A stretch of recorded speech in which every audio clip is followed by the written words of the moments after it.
हरे कृष्णा, राधे राधे। कृष्ण दास की चैनल में आप सब मित्रों का स्वागत है। और आप सब कैसे हैं? कान्हा जी की कृपा से आप सब ठीक होंगे।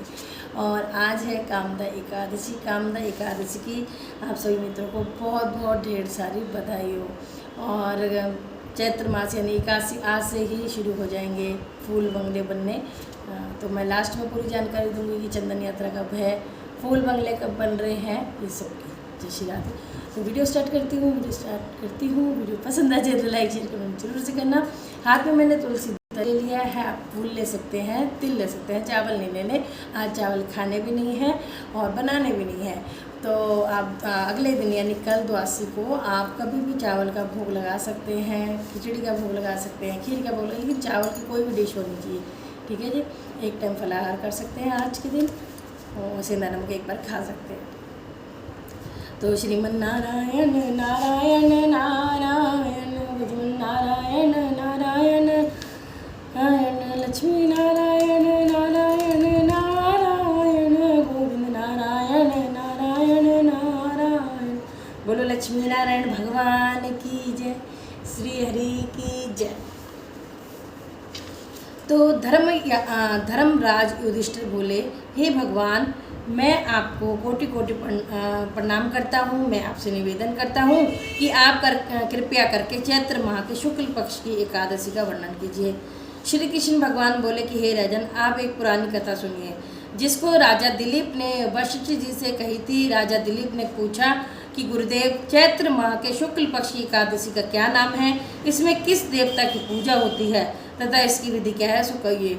महर्षि वशिष्ठ जी बोले कि हे राजन, चैत्र माह के शुक्ल पक्ष की एकादशी का नाम कामदा है। यह पापों को नष्ट कर देती है और पुत्र की प्राप्ति होती है। इसके व्रत से योनि छूट जाती है और अंत में स्वर्ग की प्राप्ति होती है। अब मैं इसका महात्म्य कहता हूँ, ध्यान पूर्वक सुनो। प्राचीन काल में एक भोगीपुर नामक नगर में पुंडरिक नामक एक राजा राज्य करता था। वहाँ अनेकों अप्सरा, गंधर्व, किन्नर आदि वास किया करते थे। उसी जगह ललिता और ललित नाम के दो स्त्री पुरुष अत्यंत वैभवशाली घर में निवास करते हुए विहार किया करते थे। एक समय राजा पुंडरिक गंधर्वों सहित एक समय में क्रीड़ा कर रहे थे। उस जगह ललित गंधर्व भी उनके साथ गाना गा रहा था और उनकी प्रियतमा ललिता उस जगह नहीं थी। उसने प्रियतमा को याद करने के कारण वह अशुद्ध गाना गाने लगा और नामराज करकोटक ने राजा पुंडरिक से इसकी चुगली कर दी कि भाई वो इस तरह के गाना गा रहे हैं। तब इस पर राजा पुंडरिक ने ललित को शाप दे दिया कि अरे दुष्ट, तू मेरे सामने गाता हुआ भी अपनी स्त्री का याद कर रहा है। इससे तू कच्चे मांस और मनुष्यों को खाने वाला राक्षस होगा। राजा पुंडरिक के श्राप से वह ललित गंधर्व उसी समय एक विकराल राक्षस हो गया। उसका 8 योजन का शरीर हो गया।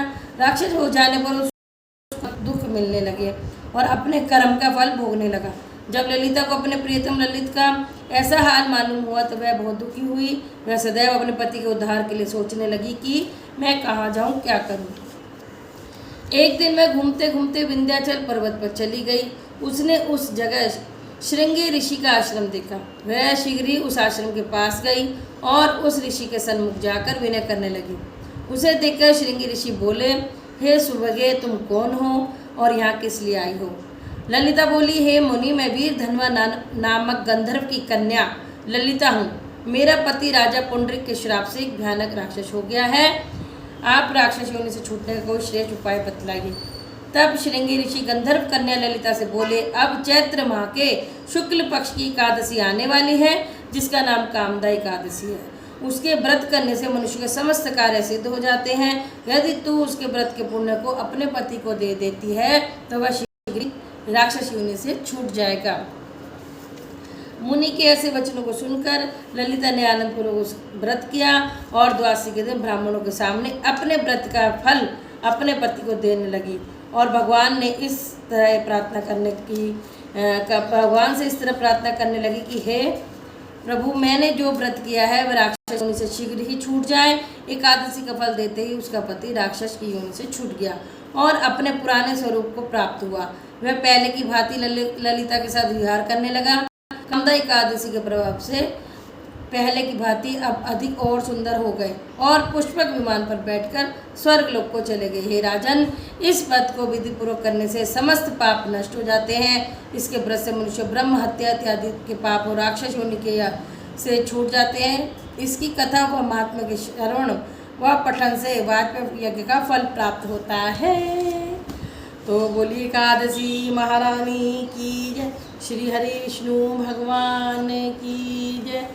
जय जय श्री राधे श्रीमन्नारायण नारायण नारायण भजमन नारायण नारायण नारायण लक्ष्मी नारायण नारायण नारायण गोविंद नारायण नारायण नारायण।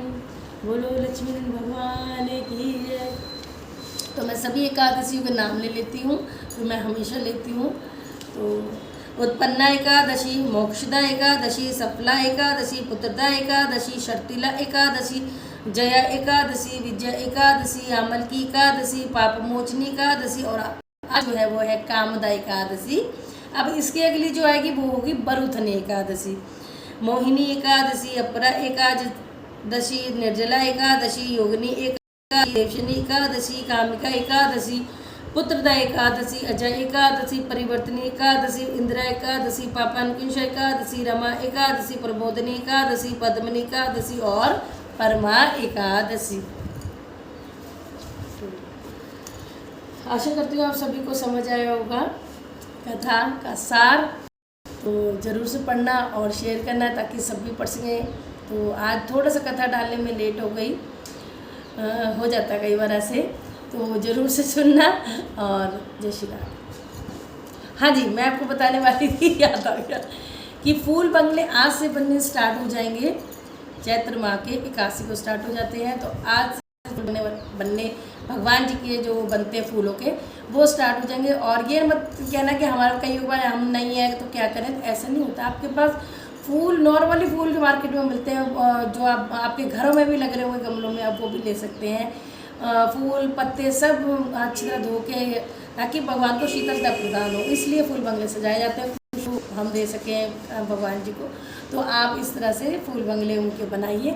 और चंदन यात्रा शुरू हो रही है अक्षय तृतीया में। जैसे अब 3 मई को अक्षय तृतीया है, तो अक्षय तृतीया से चंदन यात्रा स्टार्ट हो रही है। ठीक है जी। तो आप पूरे, और फिर अब वो चंदन यात्रा भी पूरा महीना ही चलती है, जल जूलनी एकादशी तक वो चंदन यात्रा चलेगी।